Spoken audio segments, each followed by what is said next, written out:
I look back on 20 years of the corporate world. I never regret it, but I kind of think that if I had pushed through a little bit harder when I was in my 20s, I probably would have been involved with investing full time.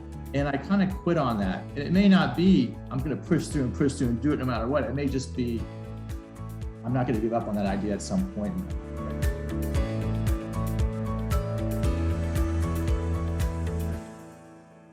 Welcome, everyone, to the Road Less Traveled Show. This is a show about people who were successful in a previous career and left that career to go down a different path. I'm your co-host, Richard Coyne.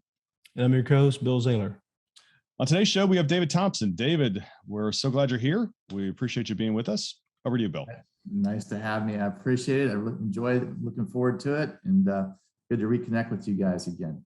Absolutely. Yeah. Thanks again, Dave, for being on our show. Can you tell us a little bit about your former career and how long you were in that?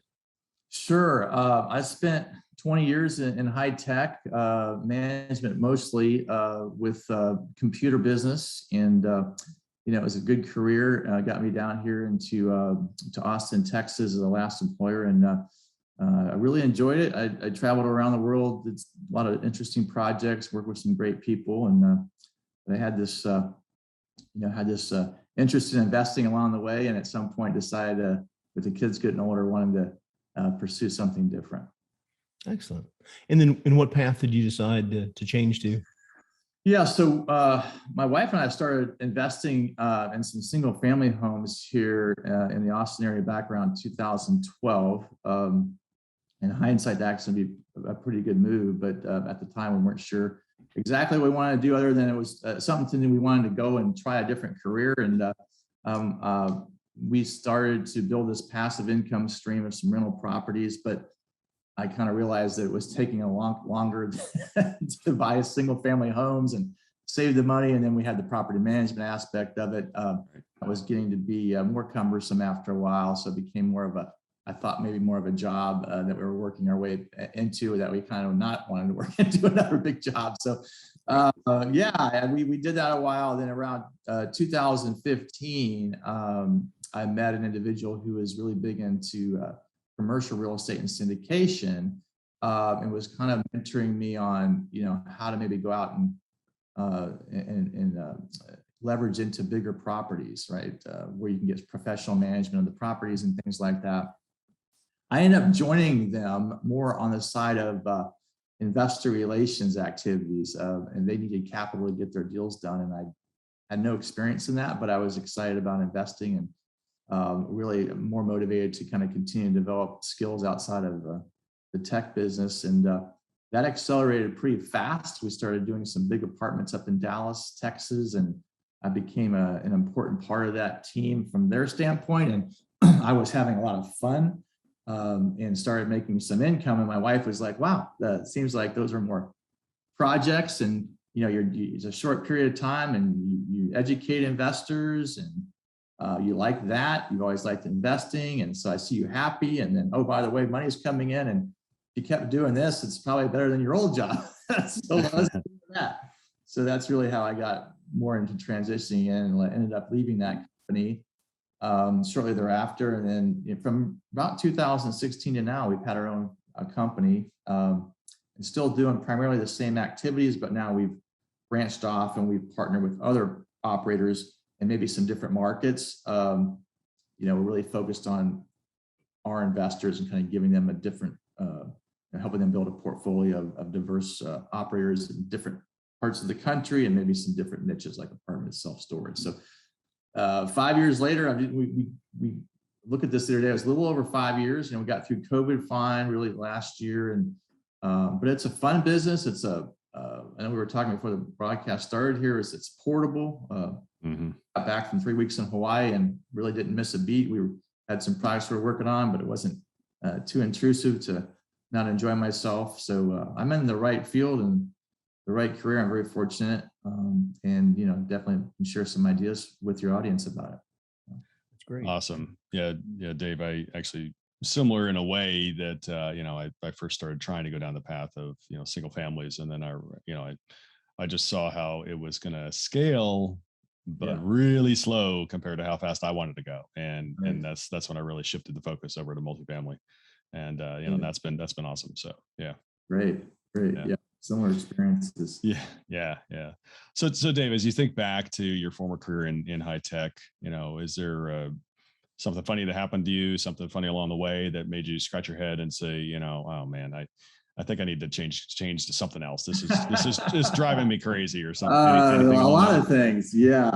It's almost like those cartoons about The Office, or you watch the show about The Office and crazy stuff happening. I think, the longer you're in, and every company they have a new leadership team or a new management team, people want to change things. But after you've seen about 4 or 5 ideas, you're like, all these ideas are recycling themselves, or HR things that, you're dealing with that, like policies, especially as companies get bigger, things you just have to kind of do and kind of go through the motions. Some of these things, I realize in a big company, you have to have a lot of these kind of structures, but sometimes it also stifles your flexibility and what you need to do and what you can do. You find yourself going to meetings that aren't important, but you need to be there. Right. Yeah. Too much time towards the end of the career. I mean, it was wonderful. The companies I worked with, the people I worked with, a lot of smart people, and got into some really interesting international opportunities. But at the end of the day, it was you just kind of know when it's time. You kind of just know, like, I'm waking up and I'm going to this thing, and from commuting to just everything kind of started stacking up. Like I just your age, I'm getting older. I want to still have this energy to do the things I want. But the overriding thing, I think, Richard, was more not the motivating to leave was there, and it was stronger. And a lot of people just kind of fight through that and continue on. You're like, well, I'm getting paid a good salary. I was managing people. I've got responsibilities. It's a cool job title, whatever, you get kind of wrapped up in that. But do you really, I found that on the weekends, if you love something, oftentimes on the weekends, when you're by yourself, or when, no one's telling you to do anything, whatever you're reading or watching, it tends to kind of be a lot of times it's your passionate area. You should explore that more. And for always kind of investing. And it was always, as I started the real estate path, I wanted to learn more. And I wanted to, nothing was, and then in the corporate space, after I'd done a bunch of this stuff and learned a lot of stuff, I was kind of losing that excitement. And so for me, it was like I was spending more time outside of work thinking about something else. That was maybe a telltale sign. The passion was probably driving me more to leave, because I wanted to spend more time in it, versus I really hated this over here. I wanted to get out, and now I'm searching. So I really knew a long time ago, from a teenager, saving my first $3,000 over a summer. I remember walking into a Merrill Lynch office and, paying an 8% load on a mutual fund, because I really didn't understand. I just didn't know I wanted a stock market, right? I didn't know how to do it. And it was probably, it was a long time ago. That's what you did. You went into a brokerage office. Right. You got a haircut right away. So I was only investing $3,200 instead of $4,000 or something like that. But later on, I learned, I started a stock club at work, and I got into the stock market, and we actually did pretty well, but I learned a lot of things about what I can't control. And then when I was traveling internationally with the companies, I got into international real estate and tried a bunch of different things. I had an appetite for a lot of different things, but over time, I always had that passion, but I've kind of honed it over time to realize what are the safer areas, still healthy, really healthy returns, but safer areas and things that are simple business plans, simple models. And so when it was time to leave the company, the corporate world, I was like, I knew exactly this is where I want to be. And not like I left the company, now I'm exploring what I want to do. So I really had a really good vision of where I wanted to go. I didn't know it would be this in 5 years, which blown our minds about how big this thing's got and what we're doing. But I'm fighting. I'm fighting to keep it kind of a boutique business, right? I have a lot of investors, a lot of return investors, referrals, and they love what we're doing. I love what we're doing. And I do want to grow, because you always need new investors to keep things going. You guys who are, doing the deals. But at the same time, I'm not looking forward to getting an office and we work out of the house, we travel, we do this. Yeah. Virtual's the way to go. Yeah. I'll meet people at coffee shops, and once in a while I'll say office. I'm like, well, I'm out by a lake. That's all you need to know. Yeah. And so most people are fine with what's going on, and as long as we're seeing the results and we're communicating well. But I mean, motivation has always been around the passion. If you find, you guys all know this, you're in something you love, you don't really feel like you're working.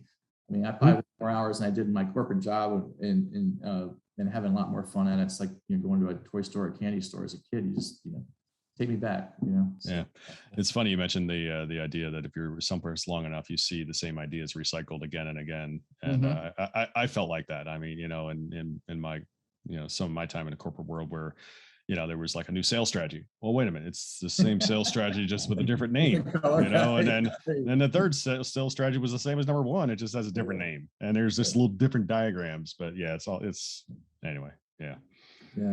So absolutely, that's great. Good. Yeah, good experiences. And Bill, same thing with you. What was the same thing, right? Yeah, exactly. I mean, it's like I said, I've always loved the flying part, the traveling, the international part. So that's always been fun, and always keep a hand in it. I mean, still can fly, privately, and it's a great business tool for our business. It's much easier to get out and back to sites to look at properties, to manage them that way. So it's always going to be part of my life. But yeah, the real passion toward the investing side of it, like you've said, I've always had an interest in that, be it stocks, crypto, real estate, whatever it is. It's always interested in learning more about it. And it's almost endless what you can learn, right? There's always something new niche to get experience in. And, but yeah, it's very similar to what you're saying. It's definitely, and I can tell you have a passion for the investing. So there was probably, like you said, there wasn't really an exact moment you decided like, okay, I've had enough at work. It's just, you kind of build over time, and then you could see a kind of a clear path to transition.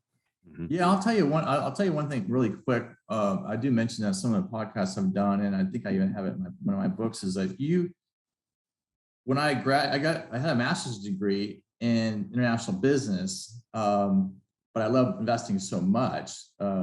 Before I got my master's, I had a degree in finance, and I left college and I wanted to be a financial planner.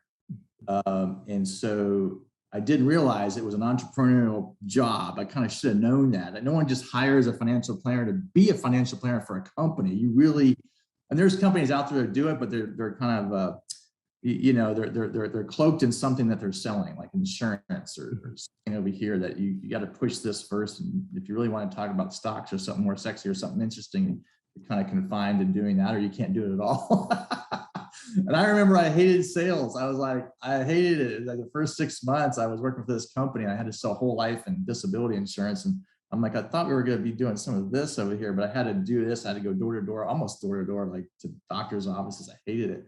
Really didn't like it. But the worst, the bottom was, here was the bottom for me. I hired a company to cold call. I couldn't take it anymore. I hired a company to cold call. They'd set up like 10 appointments in a week. I'm like, this is great. I go to the appointments, and these people weren't qualified. So they weren't doing a very good job. I was getting them, and I'm like, this is a waste of time. This person, So that was a route of making. I probably went to see that movie Top Gun about 10 times to keep motivating myself. I'm like, this isn't going anywhere. So I ended up chucking it. And long story short, that if you think about financial planning and advising and educating people and sharing ideas around investing, or just holistic planning around their estate, whatever, what I'm doing today is a subset of that. It's just real estate. And I never gave up on that idea. And what was funny, when my mentor said, hey, go talk to people about our opportunity, I never thought it was sales. And I still today don't think about it as sales, because if I had to think about it like that, I probably would shy away from it. Mm-hmm. With the listeners, I'm like, even if you had a bad experience, which I had a horrific experience, it drove me into graduate school, and then 20 years of a corporate world, which I was successful in, but I never really truly loved, right? It wasn't my passion. I put that on the back. Yeah. It dawned on me later, when I had financial success, the kids were older, I didn't have that huge responsibility anymore, and I could pursue something. And even if I wasn't successful, I was going to be happy, or, even when I wasn't even close to being successful, as long as I was doing something I love, I would do. But it flipped completely around to where it was fantastic from a fun standpoint. I really felt I was helping people who had no idea what this. I was doing everything I always dreamed about doing, and then on the financial rewards were like 10x. It's like, well, I'm telling you, I'm like, I couldn't be happier. And so I always tell people, like, a lot of people in the 20s are stuck and not sure. It took me till I was like almost 30 to. I was probably 29 when I got a master's. I had 2 degrees. I struggled all through my 20s to figure out what I wanted to do. I joined the corporate world, did that for 20 years. I'm in my 50s, and then I found my passion. Didn't quite wait as Colonel Sanders, but you know, in 5 years, I've done what people would probably think in a lifetime you could put together, right? You hear that about people. This guy lived 3 lifetimes. This, because it's been so much fun and so fast, and how it's all worked out. I'm like, I'd love to just talk to people and just tell them, if you got something that's you're into, whether you struggled with it, you're not such, stay with it, because you'll find a way at some point to make it work. And maybe it's 20 years you put it on the sideline. Who knows? It could be a while. Could be. Right? You have family. You don't want to take that risk. You got kids you got to get through college. You got big responsibilities. Some people take that risk and they do fine. Some don't. But I never wanted to screw up my family stuff. I was like, this job is good for now. There'll be a time. You got to find the right time. So Dave, as you were shifting from corporate world into your new world of doing what you do now with your company, your own company, were there some obstacles you encountered along the way initially? Well, I mean, like growing any business, what my responsibility, I feel, is I have a brand, right? So I work with operators, and they are really in charge of finding a deal, managing a deal, and disposing of a deal on the behalf of the investors I bring. And I'm investing with my investors. So my investors expect me to do the due diligence, bringing in ideas that I'm invested in, and those kind of things. And also stay in areas that are I try to stay in areas that are, I would say, recession resistant. You might even call kind of boring in the world of investing, like apartments, self-storage, mobile home parks. It seems like through my 30 years or 40 years of investing, 30 years at least in investing I've done everything pretty much. Every time I deviate into things, I know something about, it sounds really cool. The forecast, almost too good to be true. It is. It ends up haunting me, coming back. Like, it took 2 more years than they expected. It took, it was half of what they expected. Hey, we're fortunate to get our money back. And so my biggest challenge, or not challenge, but the biggest thing I always think about is I don't want to deal with a lot of investors that we lost money for, and we have to explain ourselves around. The more deals you do, it's going to happen. But for my business right now, Richard and Bill, is like, I'm just really cognizant of picking the right partners and making sure we're doing the right things. And I don't care if we do 10 apartments in a row. And as long as, we're trying to provide some different geographies for people, maybe some different operators. We don't want to have everybody in one city with one operator and all the deals, because, we still, there's the Barry Madoff thing out there somewhere, but we do the background checks, we do that. So if I had any concern or worry or challenge, it's just making sure we're always working with the right partners. And sometimes we have to just say, we're not doing any more deals with this group anymore. They don't communicate well. I don't feel like they're on top of things. And so those are the things we're trying to manage that for our investors. They look at us as like, you're the middle person between this investment and me. And, otherwise I'm just going to work directly with Park Capital Partners. And I tell them, I'm not adding you any costs. I have my own third-party analyst. We go to the property, we look at this. I don't have to do any deals with Park Capital Partners, but I have a relationship maybe with Park Capital. I may have an agreement with Park Capital Partners. So if we do a deal, you know how to compensate me, but they're compensating me. You don't have to worry about a sales load. You don't have to worry about I get all those things straightened out up front, that I like working with this group because we vetted them. They had to get fingerprints and background checks. And we look at each deal one off. We don't do any, but we love this group. We love where they're at. We hope to do a lot of deals with them, that kind of thing. And we do keep, Richard, we do keep our track record like in our portal. Like, so if you're an investor with us, everything about all the operators, all the deals by quarter. So I guess those are the kind of things I not worry about. I want to make sure people know that these are investments. I feel like they're low risk investments in the right hands in the right markets. But, you know, there still are investments, and we still have to make sure that we're doing those little things all the time and watching out, because when we do something over here to the left and to the right, you know, more often than not, I would say more often, it comes back as a learning not to go that path again, or not to go with that group again. Gotcha. It's kind of a long-winded way though, but that's what I feel.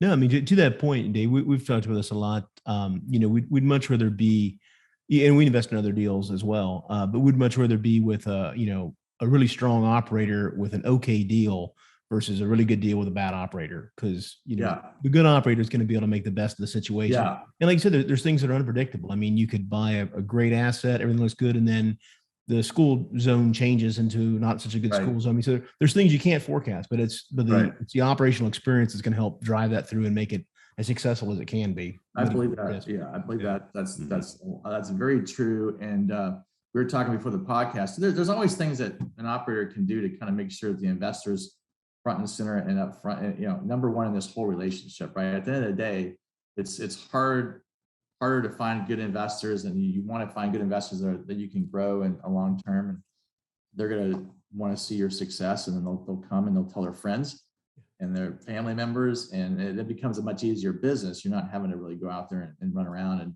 try to market your deal hard. It's just I'm attracting good opportunities, good deals. When you're ready, we're here. That's my philosophy.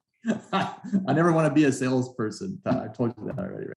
So yeah, that's important. And you're right. There are levers that people can put. Even GPs can walk away and say, "Listen, I'm not going to take." We talked about that earlier.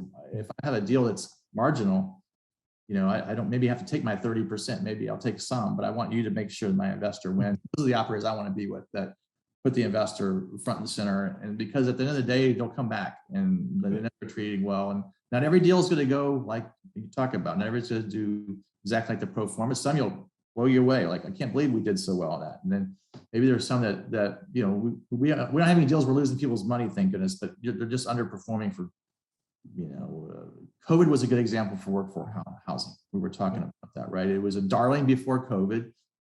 You know, C+ stuff, B-, that was kind of the darling class of apartments. And then now it's probably B+ and A- areas, people with a salary that can work and live anywhere. And then the service jobs, or people aren't showing up for restaurants, and people aren't doing this, and those people are unemployed. Yeah. And so it becomes harder to make the rent and that kind of thing. So yeah, things can change. You still need workforce housing, but you're right, from an investor standpoint, it does seem like you're going to be better off in the Bs because of that portability, because of that, you know, a little more white collar job type thing. Yeah. It'll come back. It'll come back. It will. You know, as soon as we get this under control a bit more, it'll come back. And we're actually in it. I'm personally actually in the restaurant and brewery business, and we have some operations in Phoenix. I'm not active from a management standpoint, but I've been involved since 2001, and you know, it was challenging. That industry was challenging. We were fortunate to get through it. PPPs helped and all that kind of stuff for our years to keep people employed, and we had a very loyal workforce.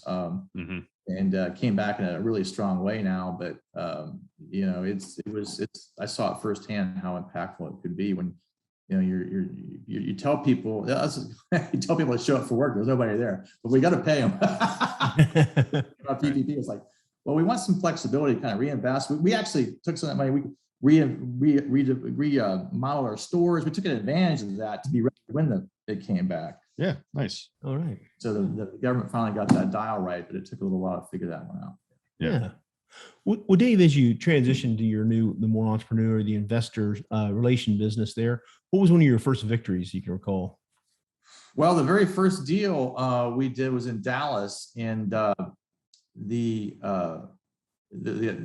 operator was saying, "Hey, maybe can you raise it like $500,000?" I never raised it before. I don't know how hard it was, you know. And the first person, I'll tell you kind of the flip of that, and then the win there. The first guy I met with said, "Hey, this is the greatest thing I've ever seen. I'll put $500,000. This is my first investor. I'll put $500,000 in." I don't even think to this day I've had too many of those. I mean, I've been doing this for 5 years, but the first one, Right. Wow. This is easy. a week later, well, I called my mentor. I'm like, hey, this is easy. Give me more, do more deals. And then sure enough, like a week later, he had talked to his brother who was investing in not a very good part of town somewhere in the Southeast. And it was a bad part of the area. And it was not the same kind of apartments we would go after. It was probably, I don't know. It wasn't a good situation for his brother. He lost a lot of money. So he just called me. I'm like, I'm out. I'm like, oh man. Anyway, I was able to raise $1 million in the first one. I just had this big, kind of like network marketing. I was kind of like, this is sale. I don't want to do any of this stuff. But he says, you got to start somewhere. And so we had the 1-page teaser. I knew I had a spreadsheet of about 100 people I knew that I felt were like accredited investors, that, my kid's soccer coach, just a bunch of people that we knew kind of pretty well. And 13 stuck, 13 of those people said, I want to invest in this. And that was the first deal. And then my mentor turned to me and said, I've been doing this a little while, not a lot, but that's really good. And it encouraged me to go from there. And then the next deal, those 13 investors, 6, did it again. And so then I got to like 26 investors in the second deal, or 25. So it was kind of, I could see this kind of the snowball, back to how this could actually go. And I was having so much fun. Like I said, I was educating people on something. That was the other thing that was kind of cool, that you're educating people on something that most people don't know much about. Mm-hmm. It wasn't like talking to people about buying a car, or maybe even about buying a house, because they probably have heard all this stuff. And then I felt like I'm just someone that's not really I'm not really bringing a lot to the table.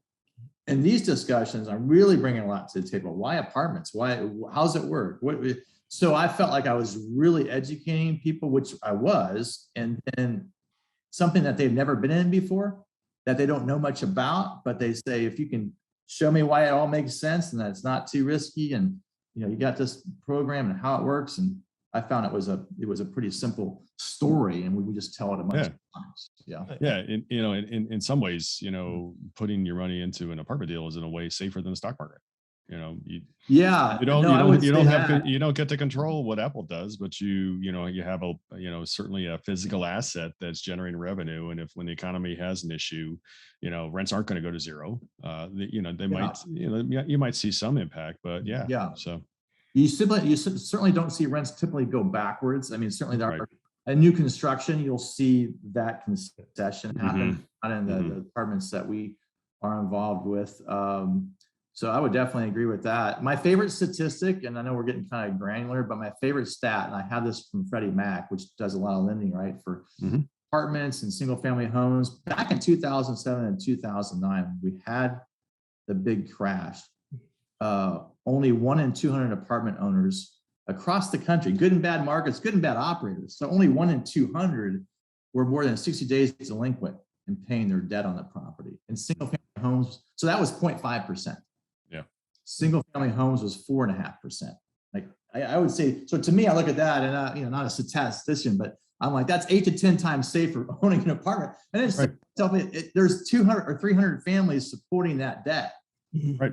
Versus 1 or 2, we have rental properties in Austin. Fortunately, been in a good market, but we've had some softness occasionally, and it may be harder to find a renter, and you're paying your own mortgage on this rental property for 3 or 4 months. Or if we both lost our job, I'd be like, man, that mortgage is becoming a huge amount, and it could be if we're taking time to get employment. Where we see apartments at 95% occupancy, they may go down to, I saw this in Dallas, may go down during that time in 2007, 2000, went down to 88%, 87. Well, our break even 75. So it just is a lot more cushion, right? So that's stuff I like to share with investors. Yeah.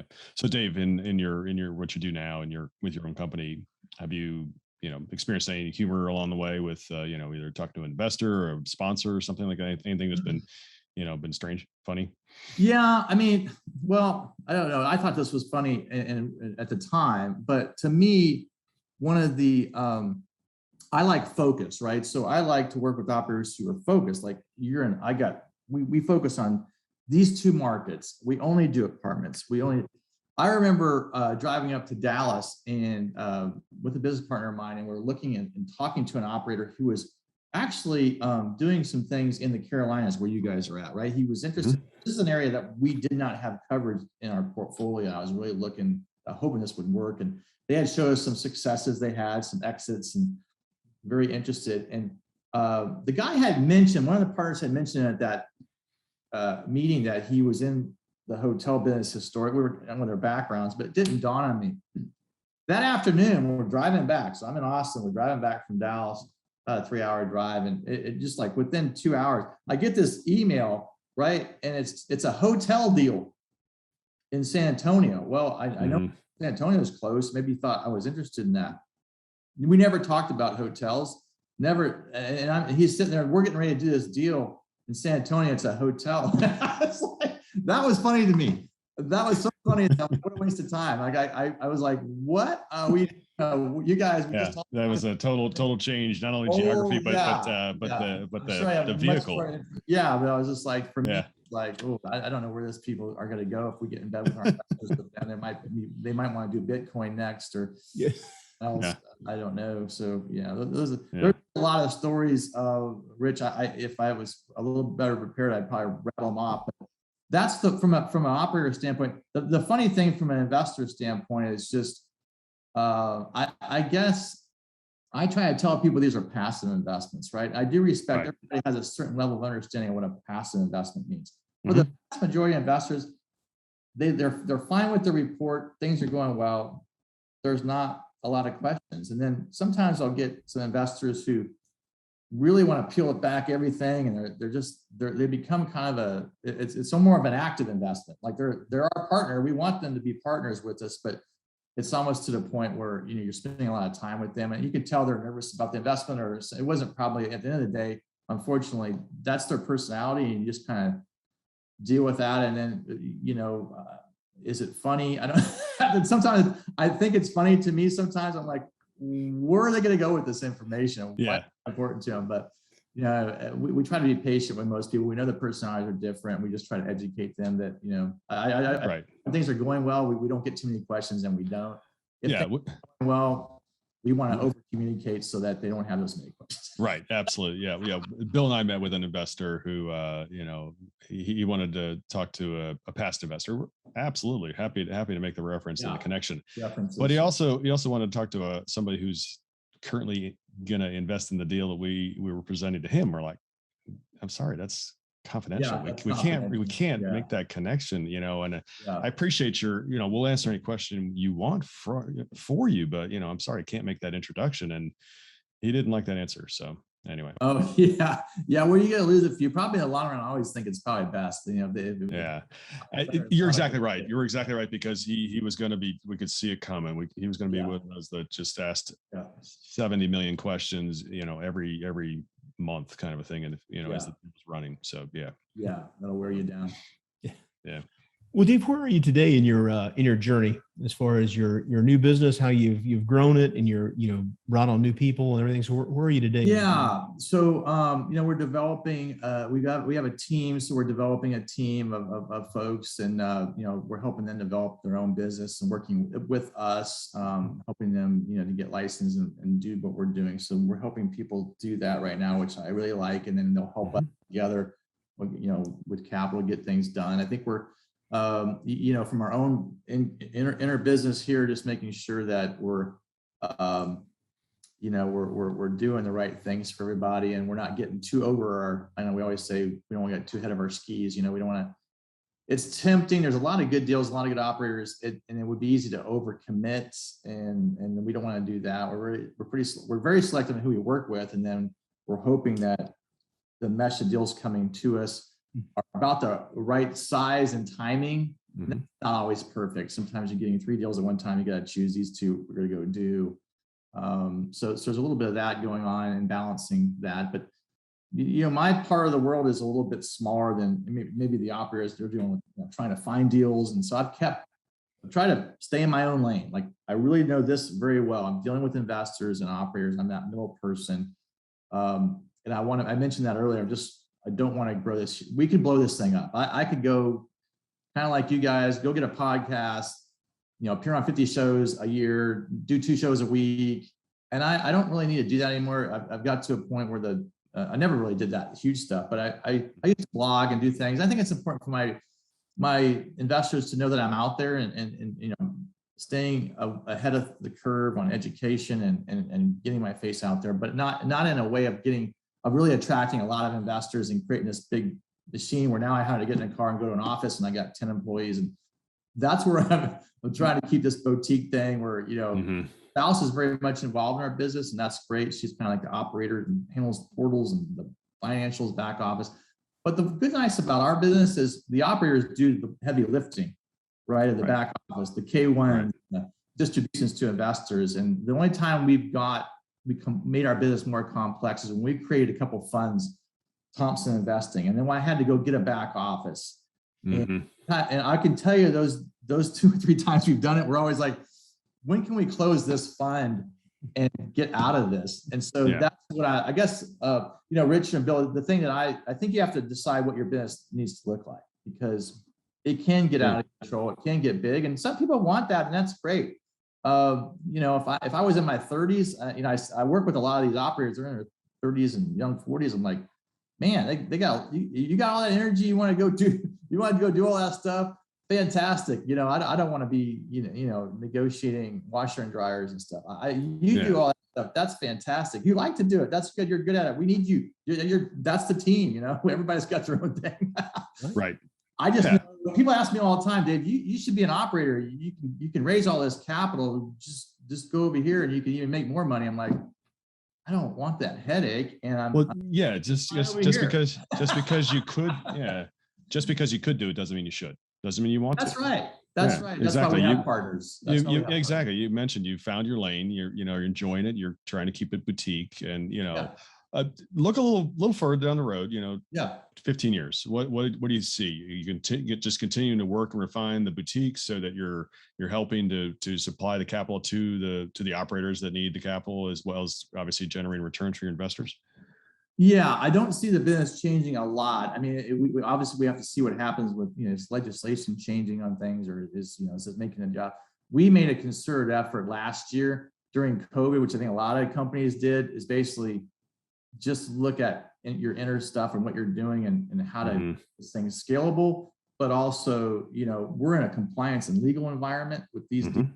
So we made sure we were all licensed and we all had, you know, so I affiliated myself with a broker dealer that provides even more oversight on due diligence and how we manage and work with people. So, you know, I just took that opportunity to do that. I think that's the infrastructure that's going to have a lot of leg, keep us going down the right road and keep us out of our investors or anything out of trouble, because we're doing the things that we need to be doing.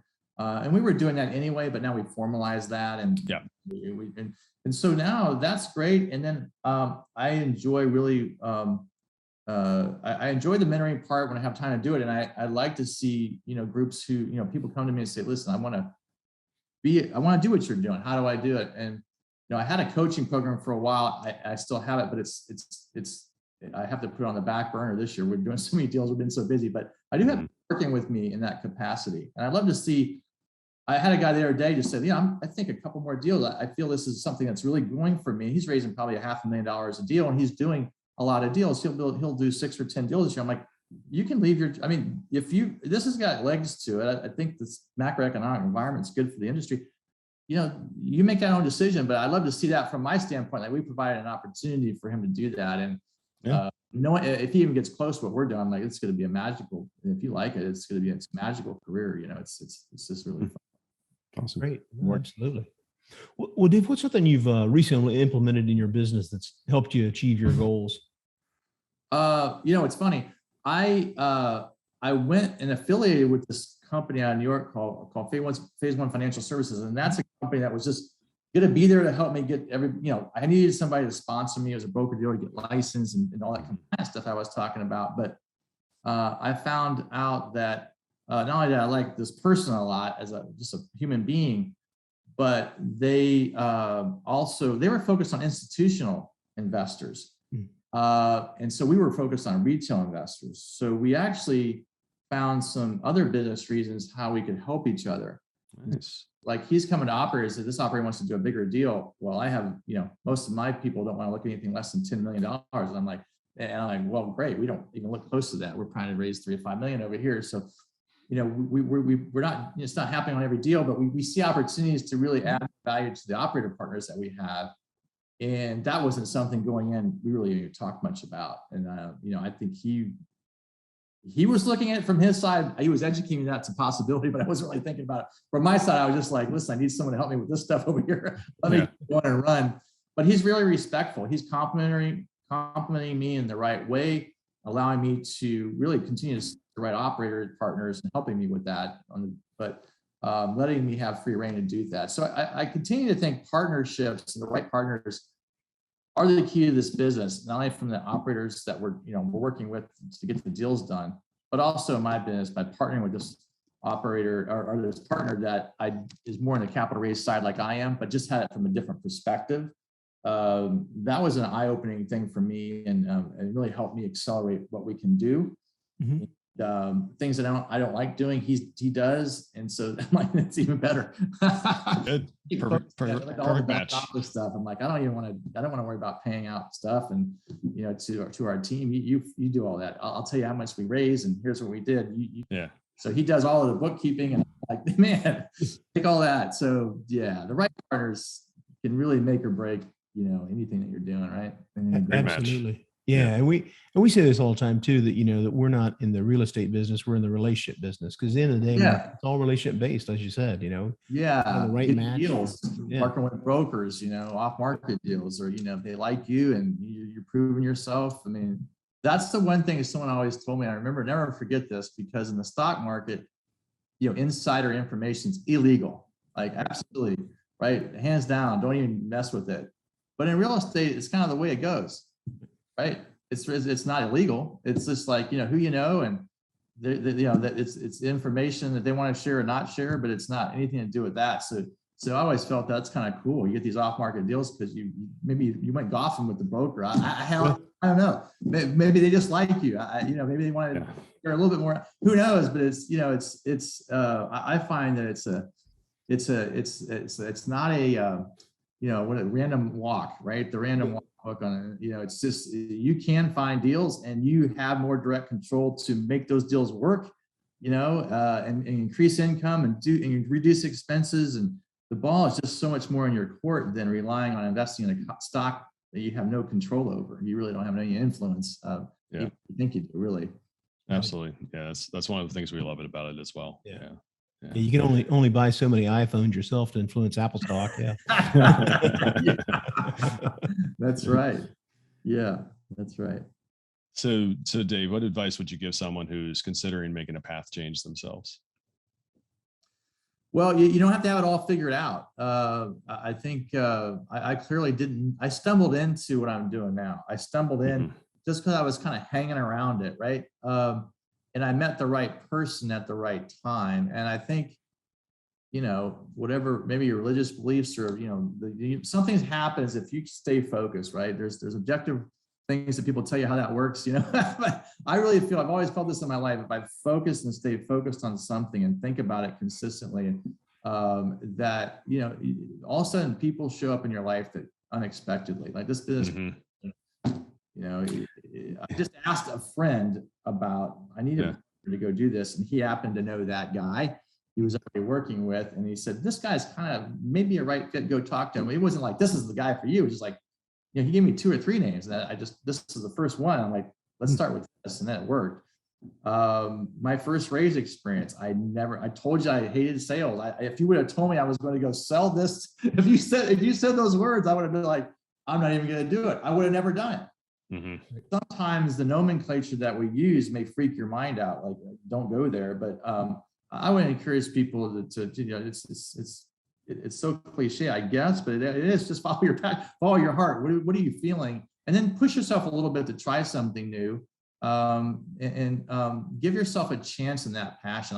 I look back on 20 years of the corporate world. I learned a lot. I learned a ton. I never regret it, but I kind of think that if I had pushed through a little bit harder when I was in my 20s, I probably would have been involved with investing full time in some capacity. And I kind of quit on that too early. Instead of, if you have one bad experience, it doesn't mean that I ended up getting a master's degree and then going that way. And that was fine for me. And it got me a good job, and I was able to take care of my family, and that it all worked out. And I traveled, and all the stuff I told you about was fine. Mm-hmm. But I always wonder where I would be in my life if I had just pushed a little further. And okay, that particular thing didn't work, but how else could I have worked for maybe a financial planner, or could I have found this commercial real estate investing a little earlier somehow, some way, by just keep searching, So, and I guess the last thing, Richard, is even if you don't, it's not a right time, because in your life you have to take care of something in front of you. I got to take care of an elderly. I got to do. I got to take care of something in front of me.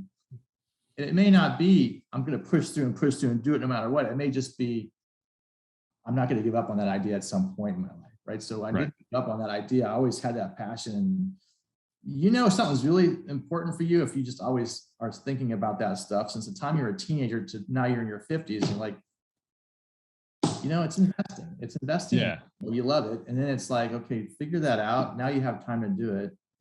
And like you said, you kind of gravitated to that because you were winding up spending so much time focused on thinking about those ideas that some light bulbs started to click and things started to go off, and then you were able to kind of lever that into, hey, this can be my forward. This can be my path forward. So yeah, nice. Yeah, that's exactly right. Like you talked about sales before, I know a lot of people are kind of hesitant to sales, but I never look at like what we do as sales, right? Or what you're doing as sales. Like you said, you're educating. It's not like you're going door to door selling a vacuum cleaner and it's one transaction and you leave and all of a sudden they have a vacuum cleaner they don't want. You're making, you're educating them, you're helping them achieve their goals financially and presenting other opportunities to them. So it really is, I think, a win-win for, both sides of the table in that case. Yeah. That's really good, Bill. I think that's right. And then, I look at every investor, the new contact, I'm always thinking about it's a relationship, right? Right. I hope they like me and how I do my business, and most importantly, what I can help them achieve and educating them on these offerings and opportunities. And then my message always on that first investment is, hey, we have this portal. Hey, we want you to have this one-stop shop so you can see all the things that we're in, that you participate in, and how they're performing. We track so I'm trying to add, I guess, a Venus flytrap approach, right? When you come to us, I want it to be sticky. And we'll spend some time with you, and maybe it was not the right fit, and maybe you don't do anything, and that's fine. At least maybe we spend a little time educating you for 30 minutes on what this is about. And maybe the timing's not right. But I do think about that a lot. I don't like I'm selling myself maybe, or I'm marketing myself. You never find that in a relationship. If you think about it, like, I'm here to help you, and I have something I really like, and I'm doing it. That's there. I invest with you, and I'm experiencing this, and I really, even though I know a lot about investing, I'm not putting my money in many other places because I can't think of anything that's working as well. And when I do deviate, I learn my lesson. So I try to give people an understanding why I'm in this space. It's not because I need money or a job or it's what I do. It's just, I'm here because personally, I experienced success, and now I just have. It started with friends and family, and now I've got 500 plus investors who are this big investing group out here, but really are just relationships I've developed over time that can always call me. And that's when you ask me about what my business is, I see too many of these companies that I'm working with outsource that phone call to somebody else, not the partner anymore. And they can't take these calls anymore. So I understand what they're doing. They have to scale that business. They have to do it, right? Yeah. Well, I always want to be able to talk directly with our investors. I don't outsource my calls to anybody, and they can, within reason, most people can call me and I respond fairly quickly at nighttime, or, a text, or I respond pretty quick, because that's what I feel sets me apart from you going over here to some big company who is in 9 to 5 and doesn't work on weekends, or it doesn't disrupt my lifestyle. These are the answers, quick, boom, boom, boom, most of the time, or I can aggregate them when I have time. But that's the boutiqueness of it, is just buying that relationship, the education, and making people feel valued, that you're talking to them directly. You're not, pushing them off. Go read the report, talk to me later kind of thing. We really try to want to emphasize that. So that's the struggle I have, right? I don't want to get so big I can't do that anymore. Makes sense. Absolutely.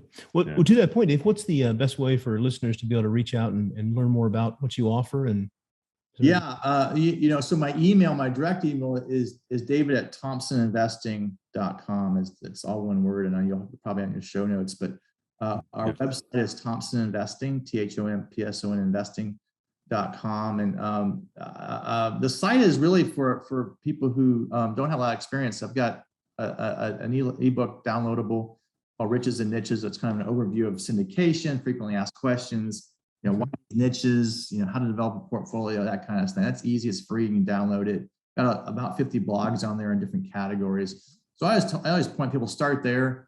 I've got a link there. It talks about our value proposition. What are the 10 or 11, 10 points of why you work with us? And I think that's helpful. I actually send investors who go to this site. I'll send them an intro email with including some of those kind of links, so they can just kick the tires and say, hey, this is somebody I want to talk to at all. First of all, and then my goal is just to get a conversation with people, because I find most of the time people take the time to call and educate themselves. Like, I'm not trying to sell you anything. Like, I just want to know who you are, where do you live, what do you do, what's your experience in investing in general, which is mostly 401ks and IRAs and stocks. Are you doing any real estate? I have one rental property. Why do you want to do syndication? Well, I'm tired of managing that rental property. I'm like, great, passive investing. I'm looking for passive. A lot of people are coming to me very successful in their life, and someone told them about something. They should be investing in real estate. They just don't know how to do it. Right. I want someone to figure it out for them. And I'm like, you came to the right spot. We have figured it out. We're not perfect, but we figured out the framework and the partners, and we have the deals, and we help you understand those deals. We help you get into the deal, and we monitor the deal for you. And it's a great experience for most people. You'll probably come back and want to do more. That's the business model. That's really what I want to emphasize. Yeah, that's great, Dave. And yeah, we'd like to thank you, Dave, for being on the Road Less Traveled show today. Really enjoyed the conversation, and wish you continued success. Thanks a lot, guys. Bill, Richard, we've had a relationship. I really enjoy it, and I appreciate the time. And it's great to share some ideas with you guys, and I wish you much success, and let's continue to have dialogue. Sounds great. Absolutely. Fantastic. David, thank you for being on. Certainly appreciate your time. And we'd also like to thank our listeners for tuning in. Please continue to listen, give us a 5-star rating so we can continue to bring you more great content like our interview today with Dave. Remember, folks, the road less traveled may be calling you. We recommend that you listen and take action. Thanks for joining.